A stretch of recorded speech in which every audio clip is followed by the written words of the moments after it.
ظفر کا فون آیا تھا۔ بابا اسے صبا کی ضد کے بارے میں بتا رہے تھے۔ وہ مسلسل اسی ضد پر اڑی ہوئی تھی کہ میں طلاق نہیں لوں گی، چاہے جو بھی ہو جائے میں اس رشتے کو برقرار رکھوں گی۔ ظفر نے فون پر اسے بلایا۔ ظفر تم سے فون پر بات کرنا چاہتا ہے۔ بابا نے اس کے کمرے میں آ کر اسے اطلاع دی۔ وہ آج صبح سے اپنے کمرے میں بند تھی۔ وہ خاموشی سے فون سننے آ گئی۔ صبا، اب تم کچھ نہیں بولو گی۔ اب جو فیصلہ ہوگا وہ ہم لوگ کریں گے۔ بہت کھیل چکی تم اپنی زندگی کے ساتھ۔ اس کا انداز حکمیہ تھا۔ اگر تم ہمارے فیصلے کے خلاف گئیں اور تم نے اب کوئی تماشا کیا تو میں زندگی بھر نہ تمہیں اپنی شکل دکھاؤں گا اور نہ تمہاری طرف دیکھوں گا۔ میں بھول جاؤں گا کہ میری صبا نام کی کوئی بہن بھی تھی۔ تمہاری حماقتوں نے یہ دن دکھایا ہے، ورنہ میں اس الو کے پٹھے کا منہ توڑ دیتا۔ وہ خاموشی سے ظفر کی باتیں سن رہی تھی، بالکل اسی طرح جیسے اس نے ارتضیٰ کی سنی تھیں۔ اس سے بات کر کے وہ دوبارہ بابا سے بات کرنے لگا۔ سب کی یہی خواہش تھی کہ اس کا سفیر فیروز کے ساتھ ہر تعلق ختم کر دیا جائے۔ وہ بے بسی سے سب کی طرف دیکھ رہی تھی۔ گھر پر زرینہ آنٹی اور انکل آئے ہوئے تھے۔ اس کے علاوہ سب لوگ ڈرائنگ روم میں تھے۔ وہ برابر والے کمرے میں بیٹھی اپنی قسمت کا فیصلہ ہوتے دیکھ رہی تھی۔ ارتضیٰ نے اسے ڈرائنگ روم میں آنے سے منع کر دیا تھا۔ میں نے کچھ برا سوچ کر ایسا نہیں کیا تھا۔ میں نے آپ لوگوں سے بہت سی باتیں چھپائیں، میں مانتا ہوں، مگر میری نیت بری نہیں تھی۔ مجھے صبا سے بہت محبت ہے۔ وہ میری بہو نہیں بلکہ میری بیٹی ہے۔ لیکن اب بھی کچھ نہیں بگڑا۔ آپ لوگ ہمیں ایک موقع دیں۔ میں خود کینیڈا جاؤں گا، سفیر سے کہوں گا کہ وہ اس عورت کو طلاق دے۔ دیکھوں گا میں کیسے وہ میری بات نہیں مانتا۔ میری بہو صبا ہی تھی اور وہی رہے گی۔ جو عزت اور جو مقام ہم نے اسے دیا ہے وہ کسی اور کو کبھی دے ہی نہیں سکتے۔ اس نے انکل کی آواز سنی۔ صبا اور بیٹی؟ کاش ایسا سمجھا ہوتا آپ نے۔ ارتضیٰ کی طنزیہ آواز آئی۔ اب کسی سمجھوتے کی کوئی گنجائش نہیں ہے فیروز۔ تم لوگ بیکار میں اپنا وقت برباد کر رہے ہو۔ یہ ہم سب کا مشترکہ اور بالکل اٹل فیصلہ ہے۔ اس میں کسی رد و بدل کی قطعاً کوئی گنجائش نہیں۔ بابا ٹھوس لہجے میں بولے، آپ صبا کو بلائیں، میں اس سے بات کرنا چاہتی ہوں۔ یہ التجائیہ آواز زرینہ آنٹی کی تھی۔ صبا آپ لوگوں سے بات نہیں کرے گی، نہ ہی ملے گی۔ اب جو بات بھی ہوگی وہ ہم لوگ کریں گے۔ اس کے سر پر اس کے بڑے موجود ہیں اور وہ اس کی بہتری اس سے زیادہ بہتر انداز میں سوچ سکتے ہیں۔ وہ دونوں میاں بیوی مایوس اور نامراد واپس لوٹ گئے تھے۔ سفیر کا فون آیا تھا۔ وہ صبا سے بات کرنا چاہتا تھا۔ زرینہ آنٹی اور انکل کی طرح اسے سفیر سے بات کرنے سے نہیں روکا گیا۔ صبا، تمہارے گھر والے بالکل ٹھیک کہہ رہے ہیں۔ اس رشتے کا ختم ہو جانا ہم دونوں کے حق میں بہتر ہے۔ سلام دعا کے فوراً بعد اس نے یہ بات کہی تھی۔ بہت بوجھ ہے میرے دل پر۔ کوئی قصور نہ ہوتے ہوئے بھی مجھے ہر لمحہ ایسا لگتا ہے جیسے میں تمہارا مجرم ہوں۔ میں تمہاری زندگی کو تباہ کر رہا ہوں۔ میرا ضمیر مجھے ملامت کرتا ہے، حالانکہ اس رشتے کو میں نے تمہاری ہی خواہش پر برقرار رکھا ہوا تھا۔ پھر بھی میرا دل پریشان رہتا ہے۔ میں سمیہ کے ساتھ اپنی زندگی مطمئن اور پرسکون انداز میں نہیں گزار پا رہا۔ سمیہ نے مجھ سے اس شرط پر شادی کی تھی کہ میں اس سے نکاح کرنے سے پہلے تمہیں طلاق دے دوں۔ میں تم سے کیے وعدے کا پابند تھا۔ میں نے اپنا وعدہ نبھانے کی خاطر اس سے جھوٹ بولا۔ اگر اسے یہ پتہ چل گیا کہ میں نے تمہیں نہیں چھوڑا تو وہ تو پھر زندگی میں کبھی مجھ پر اعتبار کرے گی ہی نہیں۔ شکر کہ ظفر اور ارتضیٰ یہاں آ گئے اور انہوں نے مجھے اس پریشانی سے باہر نکال دیا۔ وہ دونوں مجھ سے یہی کہہ کر گئے تھے کہ میں تمہیں طلاق دے دوں۔ اس کے لہجے میں طمانینت تھی۔ میں تمہیں طلاق بھیج رہا ہوں صبا۔ مجھے پتہ ہے تمہیں اس بات سے بہت دکھ ہوگا، مگر صبا کہ تمہارے اور میرے لیے بہت اچھا فیصلہ ہے۔ تم میں کسی چیز کی کمی نہیں۔ زندگی مجھ پر آ کر ختم نہیں ہو جاتی۔ دیکھنا، تمہیں ایک بہت ہی محبت کرنے والا شخص ملے گا جو تمہاری زندگی کو خوشیوں سے بھر دے گا۔ اس کے الوداعی جملے اسی طرح دعاؤں سے بھرے ہوئے تھے جیسے آپس میں رسمی سے تعلق رکھنے والے دو افراد ایک دوسرے سے ہمیشہ کے لیے جدا ہونے سے پہلے ادا کیا کرتے ہیں۔ وہ شے جس کی سب کو تمنا تھی، آزادی کا وہ پروانہ، اس کے ہاتھ میں آ گیا تھا۔ وہ حیران ہو رہی تھی کہ یہ لوگ کس بات پر اتنے افسردہ ہیں۔ ان کی تو خواہش پوری ہوئی ہے، بجائے خوش ہونے کے وہ لوگ رو رہے تھے۔ اس نے لاؤنج میں لگی اس تصویر کو ایک نظر دیکھا۔ اب وہ اس تصویر کے سامنے کبھی سفیر فیروز کی بیوی کی حیثیت سے جا کر کھڑی نہیں ہو سکے گی۔ تم نے دیکھا نا، میں نے اس نام کو اپنے نام کے ساتھ جوڑے رکھنے کی کتنی کوشش کی، دیکھا نا تم نے؟ مگر یہ لوگ، انہوں نے مجھ سے وہ نام چھین لیا۔ میں اپنا گھر بسائے رکھنے کے لیے جس حد تک جا سکتی تھی گئی، مگر اب سب ختم ہو گیا۔ وہ اس تصویر سے نظریں ہٹا کر اپنے ہاتھوں میں سر تھام کر بیٹھ گئی۔ صبا، اس طرح اکیلی مت بیٹھو۔ وہ اس کے برابر میں آ کر بیٹھ گیا۔ ماما کے پاس جا کر بیٹھو، دیکھو انہیں، وہ رو رہی ہیں، انہیں چپ کرواؤ۔ وہ اس کا ہاتھ پکڑ کر اسے وہاں سے اٹھانے لگا۔ وہ اٹھ کر اس کے ساتھ ماما کے پاس آ گئی۔ میں کہتی تھی نا کہ میرا دل جھوٹ نہیں بول رہا، مجھے صبا خوش نہیں لگتی۔ انہوں نے روتے ہوئے اس کا سر اپنے سینے سے لگا لیا۔ وہ چپ چاپ ان کے سینے سے لگی رہی۔ ماں کی زندگی میں یہ دکھ اس کی وجہ سے آیا تھا، ماں کی آنکھوں میں یہ آنسو اس کی وجہ سے آئے تھے۔ ارتضیٰ کے منہ سے یہ بات سن کر ماما خوشی سے گنگ رہ گئی تھیں۔ انہیں یقین ہی نہیں آ رہا تھا اس کی بات پر۔ ماما، بابا، ڈیڈی، ان تینوں کے چہروں پر ارتضیٰ کی بات نے خوشیوں کے رنگ بکھیر دیے تھے۔ تم سچ کہہ رہے ہو ارتضیٰ؟ اس نے سر اسبات میں ہلایا تو وہ رو پڑی تھیں۔ میں اب سوچتا ہوں کہ کاش پہلی مرتبہ جب یہ بات بابا نے مجھ سے کہی تھی میں ہاں کہہ دیتا تو ہماری زندگیاں کسی المیے سے دوچار نہ ہوتیں۔ وہ افسردگی سے بولا۔ میرے دل میں بھی یہ بات آئی تھی ارتضیٰ، لیکن پھر میں نے سوچا کہ تم نہیں مانو گے، اس لیے خاموش رہا۔ تم نے بہت اچھا فیصلہ کیا ہے ارتضیٰ۔ بابا بیٹے سے بہت خوش نظر آ رہے تھے۔ اس نے باپ کا سر فخر سے اونچا کر دیا تھا۔ وہ اپنے کمرے میں تھی۔ ریشما نے آ کر پیغام دیا کہ مما اسے بلا رہی ہیں۔ وہ ان کے کمرے میں آئی تو وہاں مما کے علاوہ ڈیڈی، بابا اور ارتضیٰ بھی موجود تھے۔ اس کے اندر آنے پر سب نے نگاہیں اٹھا کر اس کی طرف دیکھا۔ بیٹھو بیٹا، بابا نے اس کے لیے اپنے برابر میں جگہ بنائی تھی۔ بیٹا، اس وقت ہم نے تمہیں ایک بہت ضروری بات کرنے کے لیے بلایا ہے۔ مجھے پتا ہے میری بیٹی بہت سمجھدار ہے۔ بابا نے بہت محبت اور شفقت سے اس کی طرف دیکھتے ہوئے کہا، پہلے بھی ایک مرتبہ یہ بات ہو چکی ہے، تب تم نے اور ارتضیٰ نے اس کے لیے انکار کر دیا تھا۔ آج بھی ہم تم سے وہی بات کر رہے ہیں۔ اس میں ہم سب کی خوشی ہے، ہم سب کی بہتری ہے۔ ہم جانتے ہیں کہ تمہارے لیے اس رشتے کو قبول کرنا بہت مشکل ہوگا، لیکن صبا، ان حالات میں اس سے بہتر فیصلہ تمہارے اور ارتضیٰ کے لیے کوئی دوسرا نہیں ہو سکتا۔ صبا، ہم سب کی خوشی کے لیے تم ہاں کہہ دو۔ بابا کا لہجہ مان بھرا تھا۔ وہ ان کی بات سن کر بلبلاتے ہوئے یوں درمیان سے اٹھی جیسے اسے کسی زہریلے سانپ نے ڈس لیا ہو۔ اس کے چہرے پر موجود غصہ، ناپسندیدگی اور اشتعال سارے کے سارے تاثر بڑی آسانی سے پڑے جا سکتے تھے۔ صبا، ارتضیٰ نے خود تم سے شادی کی خواہش کا اظہار کیا ہے۔ تمہیں میں اپنی محبت کا واسطہ دے کر کہہ رہی ہوں کہ انکار مت کرنا۔ تمہارے لیے ارتضیٰ سے اچھا کوئی اور ہو ہی نہیں سکتا۔ مما آنکھوں میں آنسو لیے اس سے مخاطب تھیں۔ اس کی نظریں ارتضیٰ پر جمی ہوئی تھیں۔ وہ ایک ایک قدم چلتی اس کے بالکل سامنے آ کر کھڑی ہو گئی تھی۔ آپ کو یہ بات سوچتے اور کہتے ہوئے ذرا سی بھی شرم نہیں آئی مسٹر ارتضیٰ غضنفر؟ کہاں گئی وہ سمن کی محبت، اور کہاں گئے وہ ماس کے لیے کبھی ستیلی ماں نہ لے کر آنے کے دعوے؟ مجھ سے ہمدردی جتانے کے چکر میں آپ نے سمن کے بارے میں ایک پل کے لیے بھی نہیں سوچا۔ صبا، بات یوں نہیں ہے میری جان، ادھر آؤ، میرے پاس بیٹھو۔ تم بات کو بالکل غلط انداز میں سوچ رہی ہو۔ بابا بڑے پیار سے اسے اپنے پاس بلا رہے تھے، مگر وہ کچھ سننے اور سمجھنے پر آمادہ نہیں تھی۔ میں کچھ غلط نہیں سوچ رہی بابا، وہ ہذیانی انداز میں چلائی۔ ان کے ساتھ مسئلہ کیا ہے میری سمجھ میں نہیں آتا۔ پہلے CID آفیسر بن کر کینیڈا پہنچ گئے۔ کس نے کہا تھا انہیں وہاں جانے کے لیے؟ میں خوش تھی یا ناخوش، انہیں کیا تکلیف تھی؟ میری زندگی تھی، میں اسے جیسے چاہے گزارتی۔ ان کو کیا حق تھا انویسٹیگیشن کرنے کے لیے پہنچنے کا؟ انہوں نے آپ سب سے بھی بڑھ چڑھ کر اس سارے معاملے میں حصہ لیا۔ انہیں میرے ماں باپ اور بھائی سے بھی زیادہ میری فکر ہے۔ اب میری اسی فکر میں یہ مجھ سے شادی کرنے کے لیے تیار ہو گئے ہیں۔ انہیں شاید یہ لگا ہوگا کہ ان کی اس عظمت اور نیکی سے میرے دل میں ان کی قدر و منزلت اور بڑھ جائے گی۔ وہ استہزائیہ انداز میں ہنسی۔ ارتضیٰ بغیر کسی تاثر کے خاموشی سے اس کا طنزیہ اور نفرت بھرا انداز دیکھ رہا تھا۔ صبا، یہ کیا بدتمیزی ہے؟ ڈیڈی مزید خاموش نہیں رہ سکے تھے۔ اس نے جیسے ڈیڈی کی آواز سنی ہی نہیں تھی۔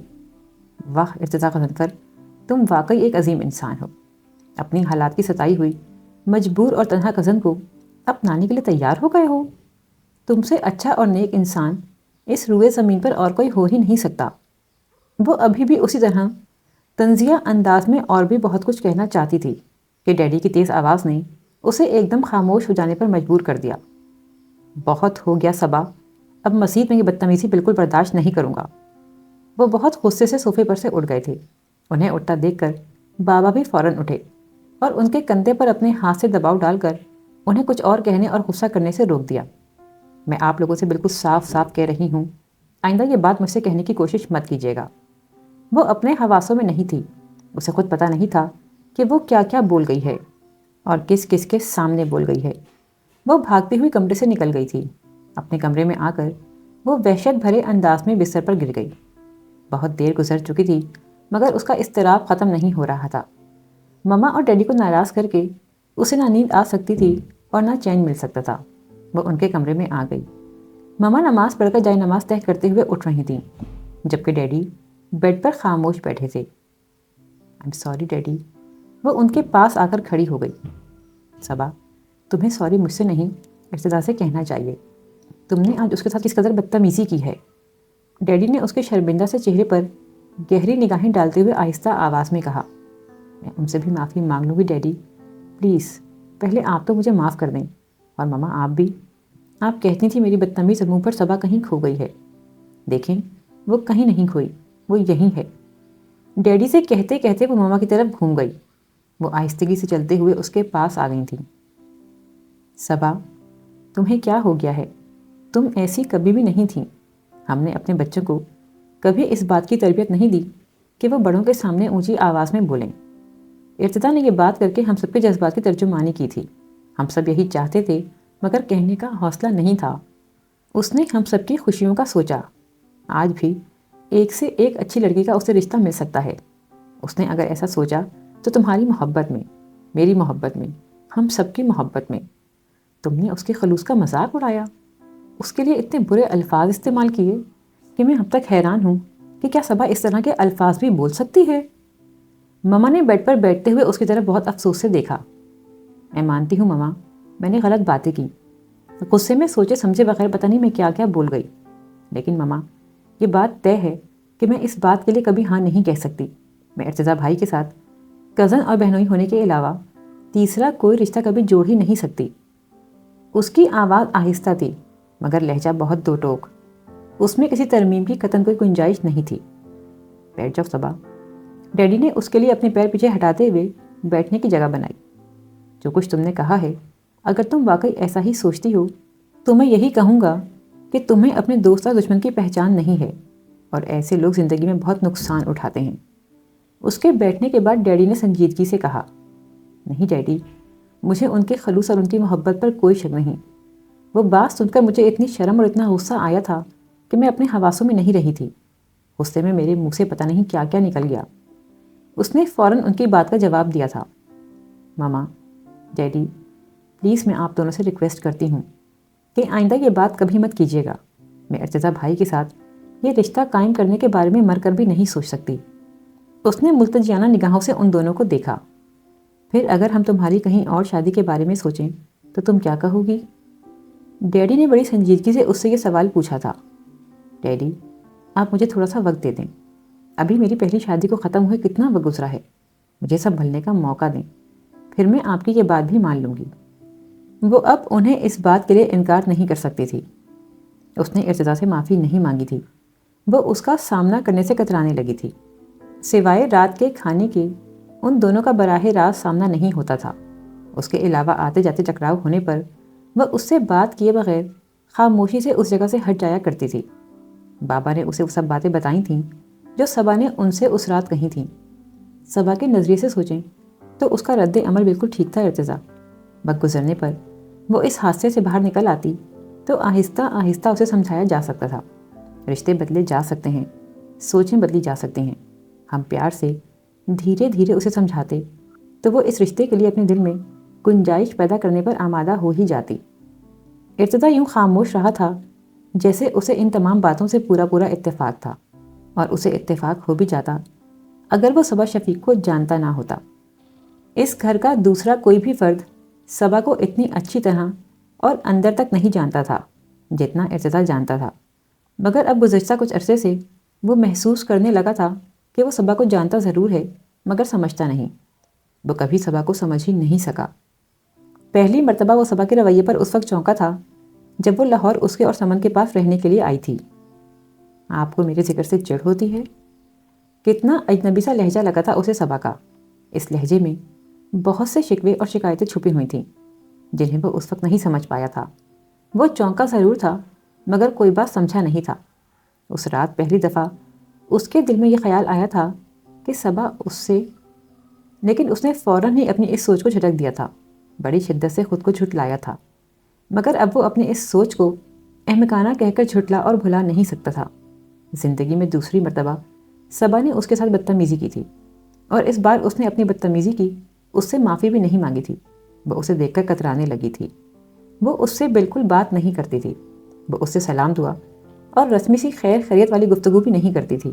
اس کا گریز محسوس کر کے اس نے بھی اسے مخاطب کرنا چھوڑا ہوا تھا۔ اسے صبا کی اس روز کی باتوں سے بہت تکلیف ہوئی تھی مگر وہ اس سے ناراض نہیں ہو سکا تھا۔ بجائے اس سے نفرت کرنے کے وہ اس کے رویے کا سبب تلاش کرنے بیٹھ گیا تھا۔ صبا نے اس کے ساتھ بڑے عجیب سے انداز میں بدتمیزی کی تھی، بہت عجیب طرح اس سے نفرت کا اظہار کیا تھا۔ ارتضیٰ کے پاس سوچنے اور غور کرنے کے لیے اب بہت سی باتیں جمع ہو گئی تھیں۔ یہ بات تو بہرحال وہ سمجھ چکا تھا کہ صبا کی زندگی کی وہ الجھن جو اسے بہت بے چین اور بے کل رکھتی ہے اس کا تعلق اسی کی ذات سے ہے۔ صبا کی سب الجھنوں کا سلسلہ ارتضیٰ غضنفر کے ساتھ ہی جا کر ملتا تھا۔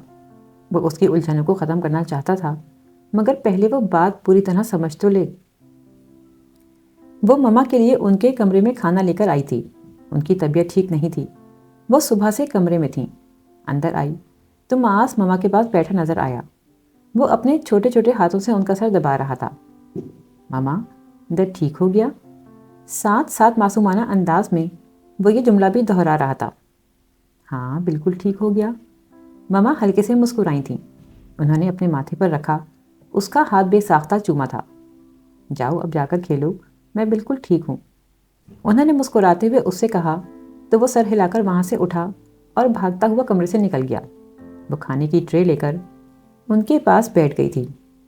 مما اس روز کے بعد سے ایک مرتبہ پھر بالکل خاموش ہو گئی تھیں۔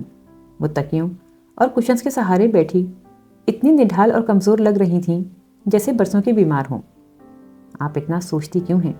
دیکھیں سوچ سوچ کر آپ نے خود کو بیمار کر لیا ہے۔ اس نے دوسرا نوالا ان کے منہ میں ڈالا۔ وہ ہولے سے مسکرائیں۔ میں ٹھیک ہوں صبا، تم میری فکر مت کرو۔ وہ آہستہ آہستہ لقمہ چبا رہی تھی۔ صبا، کل رات میں نے خواب میں سمن کو دیکھا۔ ان کی آواز بہت کھوئی ہوئی اور مدھم سی تھی۔ وہ نوالا توڑتے ہوئے اپنے ہاتھوں کو روک کر ان کی بات سننے لگی تھی۔ بہت پیاری لگ رہی تھی وہ، اتنے پیارے کپڑے پہنے ہوئے تھے اس نے۔ وہ میرے پاس بیڈ پر آ کر بیٹھ گئی اور میرے ہاتھ پکڑ کر کہنے لگی، مما میں بہت اکیلی ہوں، آپ میرے پاس آ جائیں۔ آپ نے مجھے بچپن میں بھی کبھی لوریاں نہیں سنائیں، کبھی اپنے ساتھ لپٹا کر نہیں سلایا۔ آپ کو کیا اپنے اس بیٹی سے بالکل محبت نہیں؟ مما کی آنکھوں میں آنسو آ گئے تھے۔ بولتے بولتے وہ ایک پل کے لیے بالکل خاموش ہو گئی تھیں۔ اس کے لہجے میں اتنا شکوہ اور اتنی ڈھیر ساری شکایتیں تھیں کہ میں رہ ہی نہیں سکی۔ وہ بیڈ پر سے اٹھی تو میں بھی اس کے پیچھے اٹھ گئی۔ وہ مجھے اٹھتا دیکھ کر بہت خوش ہوئی۔ اس کے چہرے پر بہت خوبصورت مسکراہٹ بکھر گئی تھی۔ صبا کا دل سوکھے پتے کی مانند کانپا تھا۔ ماما اس طرح کی باتیں مت کریں پلیز، مجھے ڈر لگ رہا ہے۔ وہ ٹرے درمیان سے ہٹا کر ان کے بالکل قریب بیٹھ گئی تھی۔ سمن اکیلی ہے صبا، وہ اسی کھوئے کھوئے لہجے میں بولیں۔ ماما آپ ایسی باتیں مت کریں، آپ میری فکر میں بیمار ہو گئی ہیں نا، آپ میری شادی کرنا چاہتی ہیں نا، میں شادی کے لیے تیار ہوں۔ وہ حیران پریشان سی ان کی طرف دیکھ رہی تھی۔ جس سے میں تمہاری شادی کرنا چاہتی ہوں اس کے لیے تم مانو گی نہیں، اور اس کے علاوہ کہیں کا کوئی راجہ مہاراجہ بھی تمہارا ہاتھ مانگنے آ جائے تو میں اس کے ہاتھ میں تمہارا ہاتھ نہیں دوں گی۔ میں بہت وہمی ہو گئی ہوں صبا، میں تمہارے لیے ارتضیٰ کے علاوہ کسی دوسرے پر بھروسہ نہیں کر سکتی۔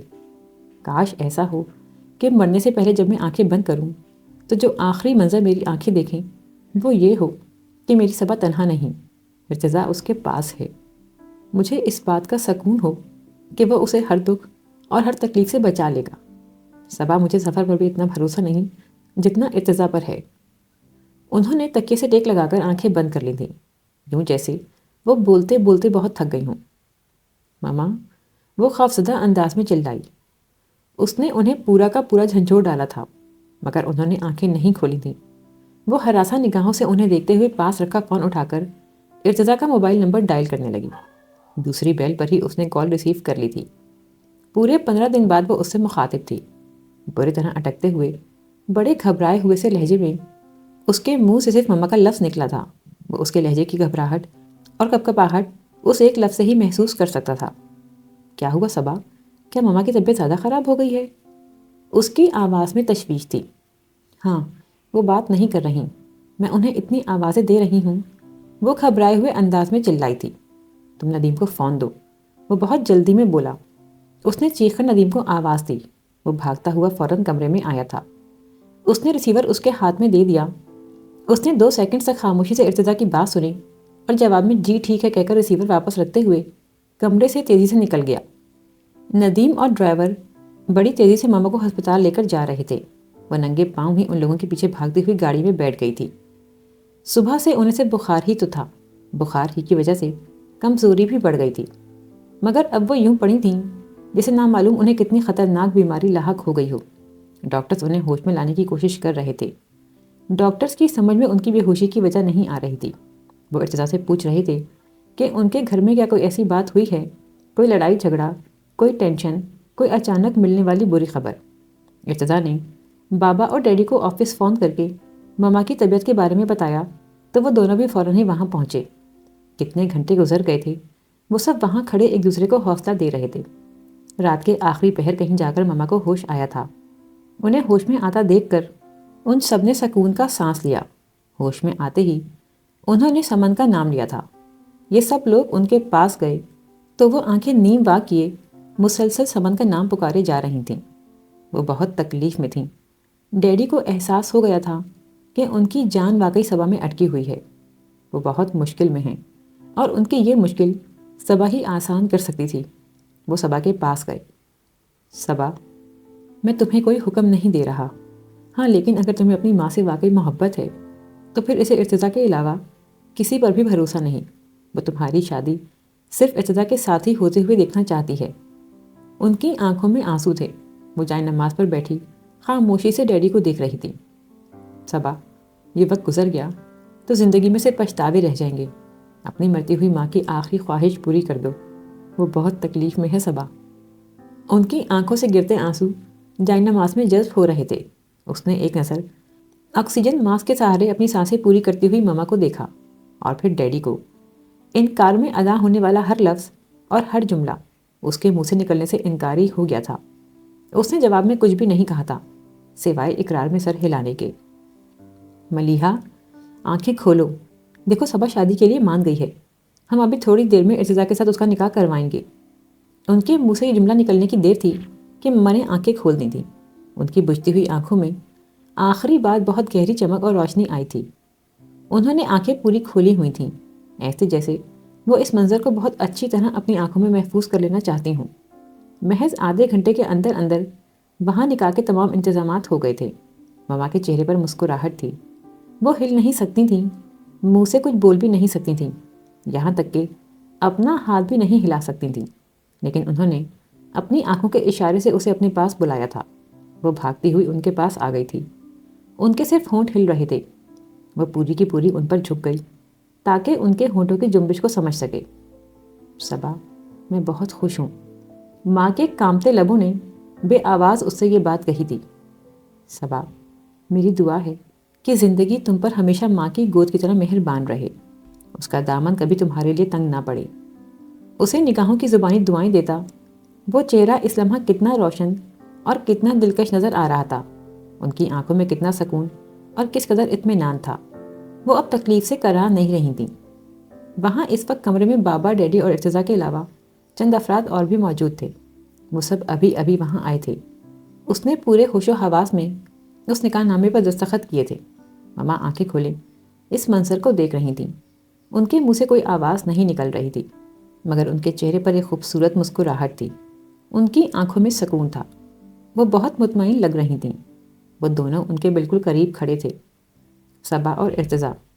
ان کی آنکھیں آخری منظر یہی دیکھ رہی تھیں کہ ان کی صبا تنہا نہیں، ارتضا اس کے پاس ہے۔ مجھے تو میری مما کی گود ہمیشہ چاہیے، ساری زندگی، جب میں بوڑھی ہو جاؤں گی نا تب بھی۔ اور ابھی زندگی ساری کہاں گزری تھی، ابھی تو بہت ضرورت تھی اس گود کی، اس مامتا بھری چھاؤں کی۔ وہ گھٹنوں میں سر دیے بالکل خاموش بیٹھی تھی۔ صبا، تم نے مما کو روکا کیوں نہیں؟ ظفر اس کے پاس فرش پر بیٹھ گیا تھا۔ وہ بری طرح رو رہا تھا۔ وہ پہلی فلائٹ سے کراچی پہنچا تھا مگر مما کو زندہ نہیں دیکھ سکا تھا۔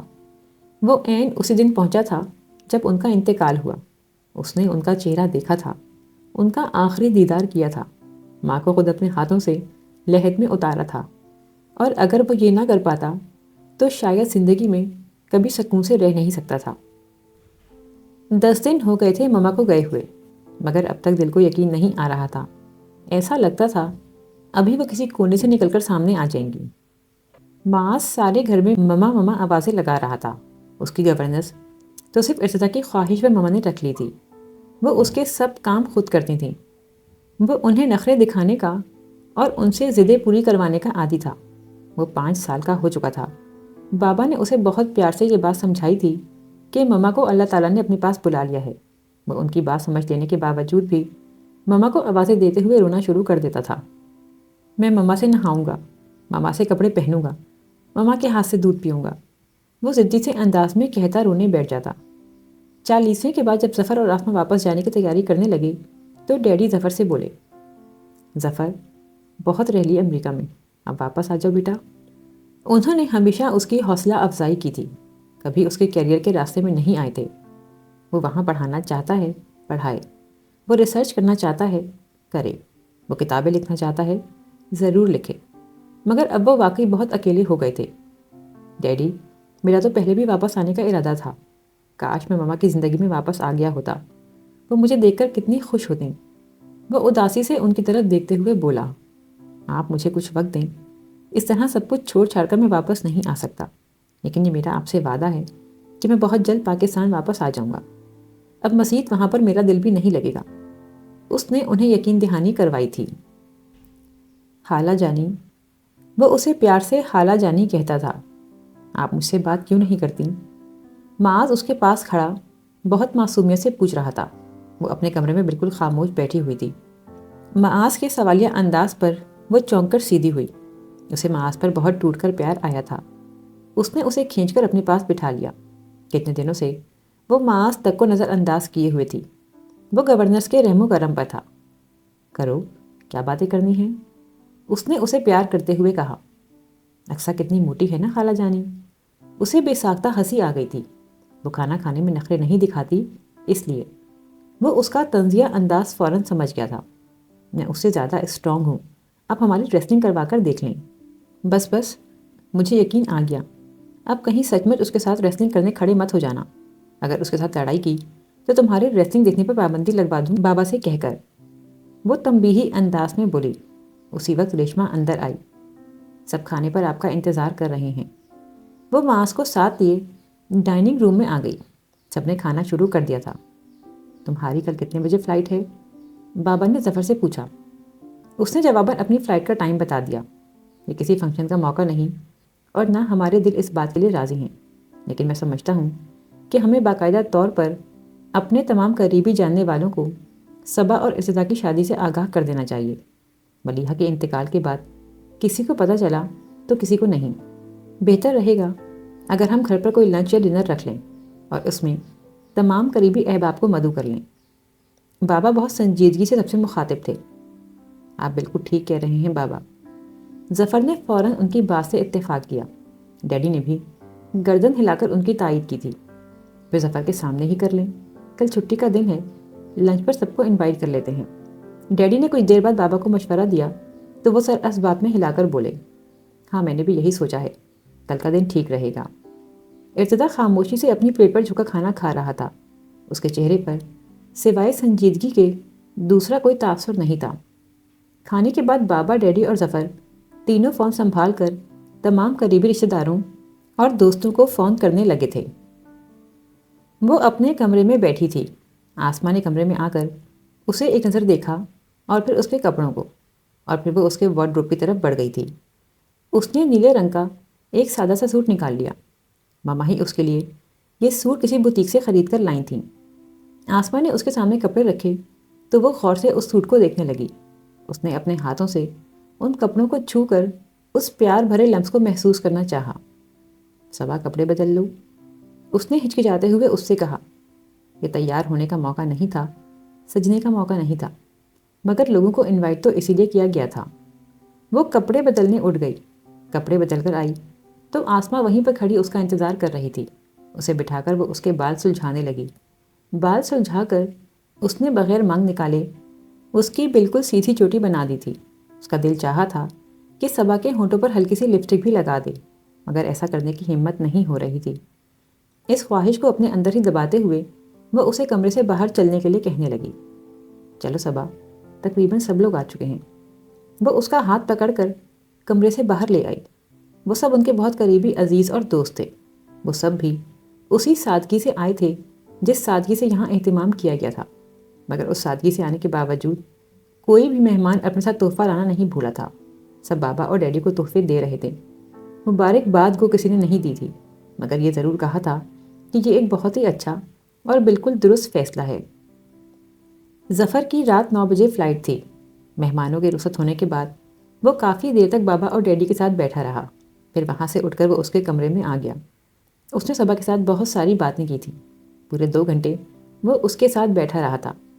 بھائی بہن کی مشترکہ یادیں تھیں۔ وہ ایک ٹک اسے دیکھ رہی تھی۔ اسے وہ باتیں سننا بہت اچھا لگ رہا تھا۔ اس نے صبا کے ہاتھوں کو محبت سے تھام لیا۔ صبا، تم نے مما کی خوشی کے لیے جس طرح سب کے فیصلے کو مانا، اس سے میں بہت خوش ہوں۔ تم نے مما کی آخری خواہش پوری کر دی۔ انہیں آخری وقت میں سب سے زیادہ فکر تمہاری تھی۔ تم نے انہیں بہت بڑی خوشی اور اطمینان دیا ہے۔ تم نے دیکھا تھا نا، مرنے کے بعد ان کے چہرے پر کتنا سکون تھا۔ یوں لگ رہا تھا جیسے وہ بہت گہری نیند میں کوئی بہت ہی اچھا خواب دیکھتے ہوئے مسکرا رہی ہیں۔ ظفر ماں کا ذکر کرتے ہوئے آپ دیدہ ہو گیا تھا۔ تمہیں بہت مشکل لگ رہا ہوگا صبا اس رشتے کو دل سے قبول کرنا، لیکن مما کی دعائیں تمہارے ساتھ ہیں۔ ہم سب کی دعائیں تمہارے ساتھ ہیں۔ کچھ وقت ضرور لگے گا، پھر تم اس رشتے کو قبول کر لو گی، اور دیکھنا صبا تم کتنا خوش رہو گی۔ جب ماں باپ کی دعائیں ساتھ ہوں تو پھر زندگی میں خوشیوں کے علاوہ دوسری کوئی چیز نہیں آتی۔ وہ گمسم سے انداز میں بھائی کی باتیں سنتی رہی۔ وہ اسے پیار کرتا اور دعائیں دیتا رخصت ہو گیا تھا۔ ارتضیٰ اور ڈیڈی ان لوگوں کو ایئرپورٹ چھوڑنے گئے تھے۔ وہ، بابا اور معاذ گھر پر تھے۔ معاذ کو اگلے دن اسکول جانا تھا، اسی لیے اس کی گورننس اسے کمرے میں سلانے لے گئی تھی۔ وہ اور بابا لاؤنج میں بیٹھے تھے۔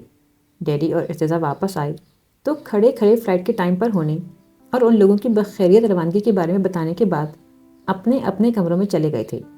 بابا نے وہیں صوفے پر بیٹھے بیٹھے ریشما کو آواز دی، 3 کپ کافی بنا کر ارتضیٰ کے کمرے میں لے آؤ، اور ہاں، کافی بہت مزیدار ہونی چاہیے۔ انہوں نے شگفتگی سے ہلکے پھلکے موڈ میں اسے کافی لانے کے لیے کہا اور پھر اس کی طرف متوجہ ہو گئے۔ آؤ صبا۔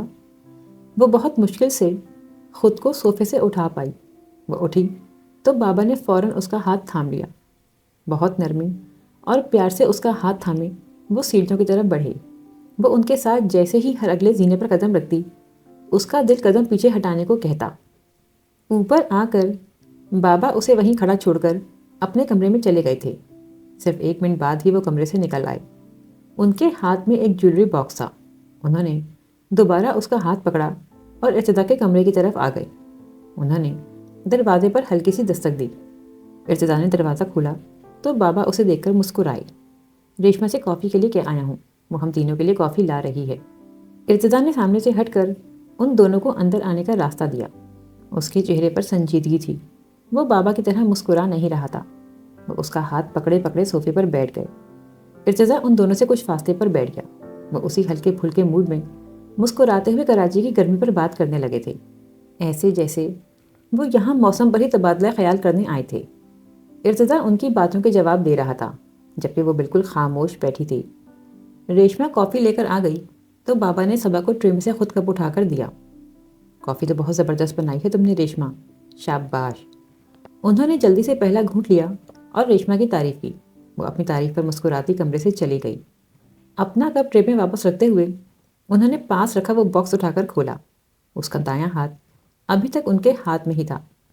انہوں نے اس کا وہ ہاتھ صوفے پر سے اٹھایا اور بہت آہستہ آہستہ اور بڑے پیار سے اس کے ہاتھ میں وہ بے حد وزنی اور خوبصورت کنگن ڈالنے لگے۔ یہ پہلے تو اتنے خوبصورت نہیں لگ رہے تھے، میری بیٹی کے ہاتھ میں آ کر ان کی خوبصورتی بڑھ گئی ہے۔ انہوں نے اس کے ہاتھ پر پیار کیا۔ یہ میری طرف سے تمہاری شادی کا تحفہ ہے۔ جلدی میں اور کچھ نہیں خرید سکا، لیکن میرے پاس جو کچھ بھی ہے اور جتنا کچھ بھی ہے، مجھ سمیت، میرے پیار سمیت، وہ سب تم لوگوں کے لیے ہے، میرے بچوں کے لیے ہے۔ انہوں نے پیار بھری نگاہیں اس پر ڈالتے ہوئے کہا۔ ارتضیٰ بالکل خاموش بیٹھا سنجیدگی سے ان دونوں کو دیکھ رہا تھا۔ اگر حالات یوں نہ ہو گئے ہوتے تو میں تم دونوں کا بہت شاندار ولیمہ کرتا، سب لوگوں کو بلاتا۔ ملیحہ بھی کتنا خوش ہوتی اس فنکشن کو ہوتا دیکھ کر۔ انہوں نے ایک سرد آنکھ بھری، پھر کچھ سوچ کر فوراً ہی اپنا موڈ بدل کر دوبارہ سے مسکراتے ہوئے کہنے لگے، خیر جو اللہ کی مرضی، ہمارے حق میں یقیناً اسی طرح ہونا بہتر ہوگا۔ میں اب تم سے اور ارتضیٰ سے یہ کہنا چاہتا ہوں کہ اس گھر کی کھوئی ہوئی خوشیاں تم دونوں ہی نے لوٹانی ہیں۔ بہت رو لیے ہم لوگ، بہت سوگ منا لیا، بس اب اور نہیں۔ تم لوگ ہماری زندگی کا محور ہو۔ ہمیں ہمارے بچے خوش نظر آئیں گے تو ہم بھی خوش ہوں گے صبا۔ تم لوگ اگر ہنسو گے تو ہم لوگ بھی ہنسیں گے۔ ان کی آنکھوں میں ہلکی سی نمی آئی تھی، لیکن انہوں نے کمال مہارت سے اسے ان دونوں سے چھپا لیا تھا۔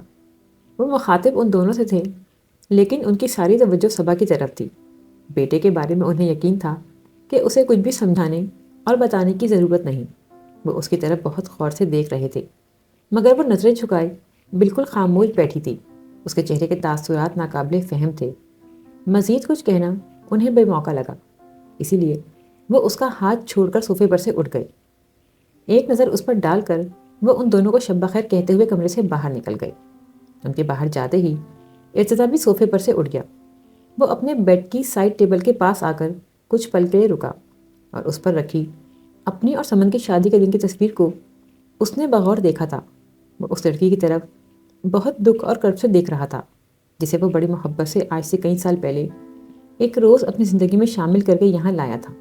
اس لڑکی سے اس نے محبت کی تھی، بے تحاشا اور والہانہ۔ اس نے کبھی نہیں سوچا تھا کہ ایسا کوئی دن اس کی اور سمن کی زندگی میں آئے گا جب کوئی تیسرا فرد ان کے درمیان جگہ بنا لے۔ چند لمحوں ہی میں اس نے ان گزرے وقتوں کی کتنی ساری باتیں یاد کر ڈالی تھیں، ان وقتوں کی جو اس نے اور سمن نے مل کر گزارے تھے۔ مجھے معاف کر دینا سمن، اس نے بے آواز اسے مخاطب کیا، اور پھر تصویر پر سے نظریں ہٹا لیں، جسے نہ اس نے کبھی یہاں سے ہٹایا تھا اور نہ آئندہ کبھی ہٹانا چاہتا تھا۔ وہ پلٹا اور ماضی سے نکل کر حال میں آ گیا، اس حال میں جہاں وہ لڑکی اس کے کمرے میں اس کی بیوی کی حیثیت سے بیٹھی تھی، جسے اس نے کبھی بھی ان نگاہوں سے نہیں دیکھا تھا، لیکن اب اسے اس لڑکی کو ان نگاہوں سے دیکھنا تھا۔ اسے وہ مقام اور وہ عزت دینی تھی جو اس کا حق تھا۔ وہ لڑکی زندگی کے گزرے ماہ سال میں کبھی اس سے محبت کر چکی تھی، وہ یہ بات بھی جان چکا تھا، لیکن اب اس کے دل میں اس کے لیے کیا ہے وہ نہیں جانتا تھا، مگر وہ اس محبت سے آگاہ تھا جو برسوں پہلے صبا شفیق کے دل میں اس کے لیے موجود تھی۔ اس محبت کے ساتھ پھر کیا ہوا اسے بالکل اندازہ نہیں تھا۔ وہ ختم ہو گئی یا دل کے نہا خانوں میں چھپا لی گئی، وہ اس کے دل کے اس بھیس سے انجان تھا۔ لیکن پلٹنے پر صرف ایک قدم اٹھاتے ہی اس کی صبا پر نظر پڑی تو اس کے چہرے پر بکھری وحشت دیکھ کر وہ کسی قدر خائف ہو گیا۔ اس کے چہرے پر عجیب سی وحشت تھی، خوف تھا۔ اس کی آنکھیں خوف سے پھٹی ہوئی تھیں، وہ اس کی طرف بالکل بھی متوجہ نہیں تھی۔ وہ سامنے بیڈ کی طرف دیکھ رہی تھی۔ وہ کس چیز سے ڈر رہی تھی ارتضیٰ کی بالکل سمجھ میں نہیں آیا۔ بے اختیار آگے بڑھ کر اس نے اسے آواز دی، صبا تم ٹھیک ہو؟ تمہاری طبیعت کیسی ہے؟ اس نے اس کا کندھا ہلکے سے ہلایا۔ اسے یوں ہلانے کی دیر تھی وہ وحشت زدہ ہو کر اپنے کانوں پر ہاتھ رکھ کر پوری قوت سے چلائی۔ وہ اس کے چلانے پر بوکھلا گیا۔ صبا کیا ہوا ہے؟ اس کی چیخ کے آگے اس کا سوال بالکل دب گیا تھا۔ ارتضیٰ نے اسے بہت زور سے جھنجھوڑا تھا۔ صبا تمہیں کیا ہو گیا ہے؟ اسے جھنجھوڑتے ہوئے وہ چلایا، اور اس کے جھنجھوڑنے اور چلانے پر اس کی چیخ یخلخ سی تھم گئی۔ وہ اس کے ہاتھ جھٹکتے ہوئے صوفے پر سے اٹھی اور پھر بھاگتے ہوئے کمرے کے دروازے سے نکل گئی۔ ارتضیٰ نے باہر نکل کر اسے دیکھا، وہ اپنے کمرے میں جا چکی تھی۔ ماما یہ آپ مجھے کس آزمائش میں ڈال گئی ہیں؟ میں وہاں کیسے جاؤں ماما؟ وہاں سمن کا خون ہی خون ہے، سمن کا خون۔ اس کی لاش مجھے دیکھ رہی ہے تنزیہ نگاہوں سے۔ تو آخر آ گئی تم یہاں صبا شفیق؟ وہ بستر پر پڑی، تھر تھر کانپ رہی تھی۔ اس کا پورا جسم پسینے میں نہایا ہوا تھا۔ وہ خوف اور دہشت سے لرز رہی تھی۔ ماما، آپ کو میری شادی کروانا تھی تو کسی اور سے کروا دیتی، میں کچھ بھی نہ کہتی، مگر آپ نے میرے لیے اس شخص کا انتخاب کیا جس کے ساتھ میں مر کر بھی ایسا رشتہ نہیں جوڑنا چاہتی تھی۔ ماما، آپ نے میرے ساتھ بالکل اچھا نہیں کیا۔ آپ کی خوشی صبا کو کتنا دکھ دے گی آپ نے یہ بالکل نہیں سوچا۔ اس ایک رات کی سزا اور کتنی کاٹنی ہوگی مجھے۔ کیا وہ رات میری زندگی سے نہیں نکل سکتی؟ ماضی کا ہر لمحہ مجھے قبول ہے، بس وہ رات اس میں سے نکل جائے۔ اور ایسا نہیں ہو سکتا تو پھر صبا مر جائے۔ میرے اللہ، صبا کو موت دے دے، اسے زندگی سے نجات دے دے، اس شرمناک زندگی کی قید سے رہائی دے دے اسے، اس کے گناہ معاف کر دے اللہ۔ زندگی میں دوسری مرتبہ وہ اپنے لیے اللہ سے موت مانگ رہی تھی۔ پہلی مرتبہ سمن کے مرنے کے دوسرے دن مانگی تھی، تب اس دعا میں اتنی شدت نہیں تھی جتنی آج تھی۔ فجر کا وقت ہونے میں کچھ ہی دیر رہ گئی تھی۔ وہ بیڈ پر جاگا ہوا بہت پریشان بیٹھا تھا۔ اسے صبا کی فکر تو تھی، لیکن اس سے بھی زیادہ بابا اور ڈیڈی کی فکر تھی۔ وہ انہیں اطمینان اور سکون دینا چاہتا تھا۔ صبا کی جو بھی پرابلم تھی اسے وہ خود بالکل اکیلے سلجھانا چاہتا تھا۔ انہیں اب کسی مسئلے میں الجھانا اسے گوارا نہیں تھا، مگر صبا کا رویہ اس کی اس سوچ کے راستے میں سب سے بڑی رکاوٹ تھا۔ اس کی کچھ بھی سمجھ میں نہیں آ رہا تھا۔ جیسے جیسے رات گزر رہی تھی ویسے ویسے اس کی پریشانی بھی بڑھتی جا رہی تھی۔ اگر صبح اٹھ کر بابا اور ڈیڈی کو یہ بات پتہ چل گئی کہ صبا اپنے کمرے میں سوئی تھی تو وہ دونوں بہت زیادہ ڈسٹرب ہو جائیں گے۔ اس رشتے سے وہ دونوں کس قدر خوش تھے۔ وہ ان کی خوشیوں کو فکرات کی نظر نہیں کرنا چاہتا تھا۔ اچانک ہی وہ کچھ سوچ کر سگریٹ ایش ٹرے میں پھینکتا اٹھ کر کھڑا ہو گیا۔ اپنے کمرے سے نکل کر وہ سیدھا صبا کے کمرے کی طرف آیا تھا۔ وہ دروازہ کھل کر اندر گیا اور آہستگی سے دروازہ واپس بند بھی کر دیا۔ وہ بیڈ کے بیچوں بیچ اوندھے منہ بالکل ساکت پڑی تھی۔ وہ اس کے پاس آیا اور بالکل آہستہ سے اسے آواز دی۔ وہ اس کی ایک کیا دوسری اور تیسری پکار پر بھی یوں ہی ساکت پڑی رہی تھی۔ ارتضیٰ کو ایک دم ہی اس کی فکر لاحق ہوئی۔ وہ بے اختیار بیڈ پر بیٹھا اور کندھے سے پکڑ کر اسے سیدھا کیا۔ وہ سو رہی تھی یا بے ہوش تھی، ایک نظر میں اسے اندازہ نہیں ہو سکا۔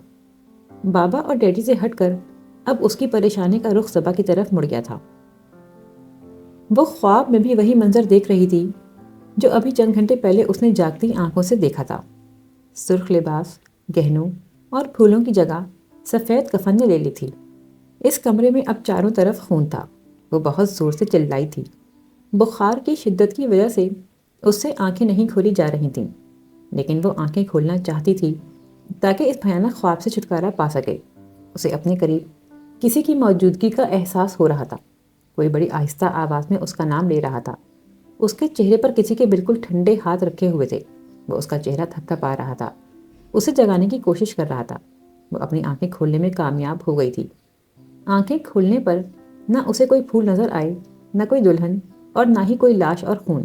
اس نے بہت طمانینت اور سکون محسوس کیا۔ شکر تھا کہ وہ اس ڈراؤنے خواب سے جلد بیدار ہو گئی تھی۔ کیسا محسوس کر رہی ہو اب تم؟ بخار تو پہلے سے بہت کم ہے۔ اس نے آواز کی طرف چونک کر دیکھا۔ وہ اس کے بالکل قریب بیٹھا، اس کے ماتھے پر ٹھنڈے پانی کی پٹیاں رکھ رہا تھا۔ اس کے چہرے پر دوستانہ مسکراہٹ تھی، بالکل ویسی ہی جیسی ہمیشہ ہوا کرتی تھی۔ یہ وہی تھا، اسے ابھی اس نے خواب میں دیکھا تھا۔ اس نے فوراً ہی اسے دھکا دے کر اپنے پاس سے ہٹانا چاہا، مگر وہ صرف اسے ہاتھ ہی لگا سکی۔ دھکا دینے جتنی طاقت اس کے جسم میں تھی بھی نہیں۔ بے بسی کے شدید احساس میں گھر کر اس نے آنکھیں بند کر لی تھیں۔ کچھ چاہیے صبا؟ وہ اس کے ہاتھ لگانے پر یہی سمجھا کہ شاید اسے کچھ چاہیے ہے۔ آپ میرے کمرے سے چلے جائیں۔ اسے خوشی ہوئی، وہ کچھ اور نہیں کر سکتی تھی، کم از کم بول تو سکتی تھی۔ تمہاری طبیعت ٹھیک نہیں ہے، تمہیں بخار ہو رہا ہے، اس نے اسے بتانا چاہا۔ مجھے جو بھی ہو رہا ہے آپ بس یہاں سے جائیں۔ اس نے جواباً چلانے کی کوشش کی، مگر زیادہ زور سے نہیں چلا سکی۔ اس نے اپنی آنکھیں اس طرح بند کی ہوئی تھیں جیسے اس کی شکل تک دیکھنا نہیں چاہتی تھی۔ اسی وقت کمرے کا دروازہ کھول کر کوئی اندر آیا تھا۔ وہ ریشما تھی۔ وہ اس کی آواز پہچان گئی تھی۔ وہ کچھ لے کر آئی تھی۔ وہ اس کے بارے میں ارتضیٰ سے کچھ بولی تھی۔ ہاں، یہ ٹرے یہاں ٹیبل پر رکھ دو، ارتضیٰ نے اسے جواب دیا۔ ابھی شاید وہ واپس بھی نہیں گئی تھی کہ ایک دوسری آواز آئی۔ یہ ڈیڈی کی آواز تھی۔ ڈیڈی کی آواز سنتے ہی اس نے آنکھیں کھول دی تھیں۔ وہ اس کے بالکل قریب کھڑے بہت تشویش سے اسے دیکھ رہے تھے۔ ارتضیٰ انہیں بیٹھنے کی جگہ دیتا خود اس کے پاس سے اٹھ گیا تھا۔ اس کے اٹھتے ہی وہ پرسکون ہو گئی تھی۔ ارتضیٰ بیڈ کے پاس ہی کھڑا انہیں اس کی طبیعت کے بارے میں بتا رہا تھا۔ وہ اس کی باتیں سنتے ہوئے صبا کو دیکھ رہے تھے۔ ان کی آنکھوں میں اس کے لیے بہت فکر تھی۔ آپ صبا کو ناشتہ کروائیں ڈیڈی، میں ابھی تھوڑی دیر میں آتا ہوں۔ وہ ڈیڈی سے کہتے ہوئے کمرے سے چلا گیا تھا۔ اس کے جانے کے بعد وہ پوری طرح اس کی طرف متوجہ ہو گئے۔ طبیعت کیوں خراب کر لی بیٹا؟ ٹرے سائڈ ٹیبل سے اٹھا کر بیڈ پر رکھتے ہوئے انہوں نے اس سے پوچھا۔ وہ جواباً خاموش رہی۔ وہ اب اس کے لیے سلائس پر مکھن لگا رہے تھے۔ جیم بھی لگا دوں؟ انہوں نے آہستگی سے پوچھا۔ اس نے فوراً سر ہلا دیا۔ کل دوپہر اور رات کے کھانے میں اس نے صرف چند لقمے ہی کھائے تھے اور اب اچانک ہی اسے بھوک کا احساس ہونے لگا تھا۔ اس نے دودھ کا گلاس خالی کیا ہی تھا کہ بابا بھی کمرے میں آ گئے۔ ہم لوگوں کو ڈرانے اور پریشان کرنے کے اہتمام ہو رہے ہیں؟ انہوں نے مصنوعی خفگی سے اسے گھورا۔ وہ کچھ شرمندہ سی ہوتی زبردستی مسکرائی۔ میں بالکل ٹھیک ہوں بابا۔ ہاں، کتنی ٹھیک ہو یہ تو مجھے بھی نظر آ رہا ہے۔ وہ بھی بیڈ پر بیٹھ گئے تھے۔ وہ دیکھ رہی تھی کہ بابا اور ڈیڈی دونوں کے چہروں پر اس کے لیے بہت ساری فکر مندی اور پریشانی تھی۔ وہ بظاہر اس کے ساتھ ادھر ادھر کی باتیں کر رہے تھے مگر ان کی آنکھوں سے فکر اور پریشانی جھلک رہی تھی۔ ارتضیٰ دوبارہ کمرے میں آیا تو آفس کے لیے تیار ہو کر، میں آفس جا رہا ہوں بابا، آپ لوگ ہیں نا صبا کے پاس؟ بابا نے سر ہلا کر اسے جانے کی اجازت دے دی تو ان دونوں کو خدا حافظ کہتے ہوئے اس نے اسے بھی خدا حافظ کہا۔ ڈیڈی مسلسل اس کے پاس بیٹھے رہے تھے۔ معاذ اسکول سے آ کر سیدھا اس کے پاس آ گیا۔ اس نے اسے لپٹا کر خوب پیار کیا۔ وہ اس کے ساتھ باتیں کرتے ہوئے خوش ہو رہی تھی اور ڈیڈی اسے خوش دیکھ کر خوش ہو رہے تھے۔ وہ دوپہر کے کھانے کے بعد اس سے لپٹ کر سو گیا تھا۔ شام تک اس کی طبیعت کافی بہتر ہو چکی تھی۔ رات کا کھانا ان سب نے حسب معمول ساتھ کھایا۔ وہ کھانے کی میز پر بالکل خاموش تھی۔ معاذ کی باتوں کا بھی ہوں ہاں میں جواب دے رہی تھی۔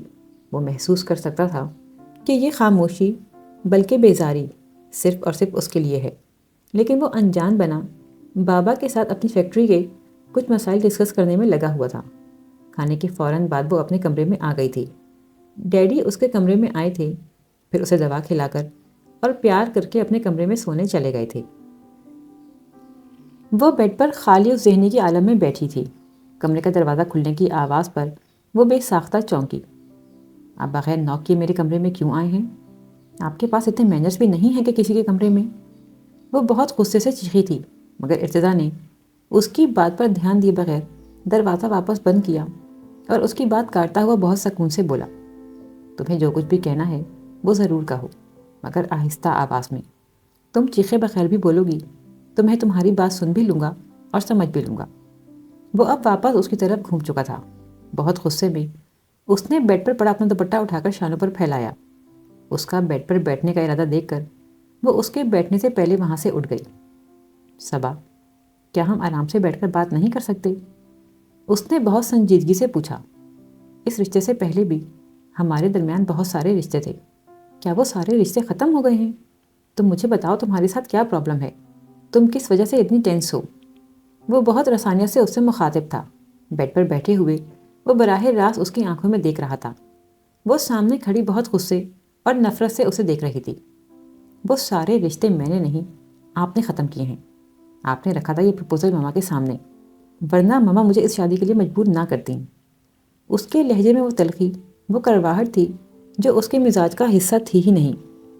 میری شادی کا ایشو اس طرح نہ اٹھتا اگر آپ نے خود کو ماما کے سامنے پیش نہ کیا ہوتا، اور اگر فرض کر لیں کہ اٹھتا بھی تو ماما میرے لیے کہیں اور رشتہ ڈھونڈتیں، وہ آپ سے کبھی التجا نہ کرتیں۔ میری زندگی میں پیدا ہونے والی اس مصیبت کی وجہ آپ ہیں۔ وہ اسی تلخی اور تنفس سے اس کی طرف انگلی سے اشارہ کرتے ہوئے بولی، اچھا ٹھیک ہے، میں مان لیتا ہوں کہ ساری غلطی میری ہے، لیکن تم بھی تو سوچو کہ میری اس غلطی نے ماما کو کتنا سکون دیا ہے۔ وہ اپنے منہ سے چاہے مجھ سے یہ بات نہ کہتیں مگر میں جانتا ہوں وہ دل سے یہی چاہتی تھیں، پھر وہ دل کی بات زبان پر نہ لاتیں اور یہ خلش دل میں لیے ہی ہم لوگوں سے جدا ہو جاتیں۔ تمہیں اچھا نہیں لگتا یہ سوچ کر کہ ہمارے اس رشتے نے ماما کو کتنی بڑی خوشی دی ہے۔ اس کا لہجہ ہمیشہ کسی نرمی اور مٹھاس لیے ہوئے تھا، اس میں ذرا سا بھی غصہ اور ناراضگی شامل نہیں تھی۔ وہ اس کی باتوں سے زیادہ اس کے لہجے پر مشتعل ہوئی کہ جو آپ میرے ساتھ بہت اچھے اور میٹھے بننے کی کوشش کرتے ہیں، بہت پولائٹ، بہت سافٹ اسپوکن، مت بنا کریں میرے سامنے اتنے اچھے۔ مجھے آپ کی اچھائیوں سے نفرت ہے۔ میری یہ بات آپ کان کھول کر سن لیں مسٹر ارتضیٰ غضنفر۔ میں نے ماما کی وجہ سے مجبوراً اس رشتے کے لیے حامی بھری تھی، لیکن میرا دل اس رشتے کو کبھی تسلیم نہیں کر سکتا، مرتے دم تک نہیں، زندگی کی آخری سانس تک نہیں۔ اس سے زیادہ واضح الفاظ میں انکار نہیں کر سکتی۔ اب آپ میرے کمرے سے جا سکتے ہیں۔ وہ اس پر ایک نفرت بھری نگاہ ڈال کر اب دروازے کی طرف اشارہ کیے کھڑی تھی، گویا اسے باہر جانے کا راستہ بتا رہی ہو۔ تم اس وقت بہت غصے میں ہو، ہم بعد میں بات کریں گے۔ وہ جیسے کوئی فیصلہ کرتے ہوئے بیڈ پر سے اٹھا تھا۔ آپ میرے ساتھ کبھی بھی بات کریں، میرا جواب ہمیشہ یہی ہوگا، میں کبھی بھی اس رشتے کو دل سے قبول نہیں کروں گی۔ تمہاری علیحدگی کا فیصلہ ہم نے خوشی سے نہیں کیا تھا۔ بعض فیصلے کرتے وقت دل کو بہت تکلیف ہوتی ہے، لیکن پھر بھی ہمیں وہ فیصلے کرنے پڑتے ہیں۔ ایسا ہی فیصلہ وہ بھی تھا۔ تم نے کبھی یہ نہیں سوچا تھا تو ایسا میں نے بھی نہیں سوچا تھا۔ اگر مجھے اس رشتے میں قبول کرنا تمہارے لیے مشکل ہے تو میرے لیے بھی تمہیں اس بدلے ہوئے رشتے میں قبول کرنا بہت مشکل ہے۔ میں نے کبھی تمہیں اس نظر سے نہیں دیکھا۔ تم جانتی ہو میں سمن سے کتنی محبت کرتا تھا۔ اس کے بعد کسی دوسری عورت کو اپنی زندگی میں شامل کرنے کا میرے پاس کوئی تصور ہی نہیں تھا، اور دوسری بھی کوئی اور نہیں، تم۔ مگر یہ ایک ایسا فیصلہ تھا جو مجھے سب کی بہتری کے لیے کرنا پڑا، ہمارے اس گھر کے لیے، ہمارے والدین کے لیے، ان کی خوشیوں کے لیے۔ وہ اس کے سامنے آ کر رک گیا تھا۔ ایک ایک لفظ اس نے بہت ٹھہر ٹھہر کر بولا تھا، یوں جیسے وہ ساری صورتحال اسے اچھی طرح سمجھانا چاہتا تھا۔ صبا کے چہرے پر موجود تاثرات میں کوئی تبدیلی نہیں آئی۔ اس پر اس کی کسی بات کا کوئی اثر نہیں ہوا تھا۔ اس پر وہی سختی، وہی کھردرا پن اور وہی تلخی ابھی بھی موجود تھی۔ وہ اسی طرح دروازے کی طرف اشارہ کرتی اس کے باہر نکل جانے کی منتظر تھی۔ ارتضیٰ کو ایسا لگا جیسے وہ کسی پتھر سے ٹکرا رہا ہے۔ وہ کچھ سمجھنا ہی نہیں چاہتی تھی۔ ارتضیٰ کو اپنا مزید کچھ بھی کہنا بالکل بیکار نظر آیا۔ وہ ہار ماننے والے انداز میں دروازے کی طرف چلا گیا۔ اسے کمرے سے نکلتا دیکھ کر وہ دوبارہ بیڈ پر بیٹھ گئی۔ وہ مرنا چاہتی تھی، مگر کس طرح مرے؟ وہ زندگی کے پچھلے کئی سالوں سے اپنے آپ سے نفرت کرتی آ رہی تھی، مگر اب اپنے آپ سے یہ نفرت شدید تر ہوتی جا رہی تھی۔ اسے نہ خود پر ترس آتا تھا، نہ خود سے ہمدردی ہوتی تھی۔ اسے بس خود سے نفرت ہوتی تھی، صرف اور صرف نفرت، پہلے سے بھی زیادہ شدید نفرت۔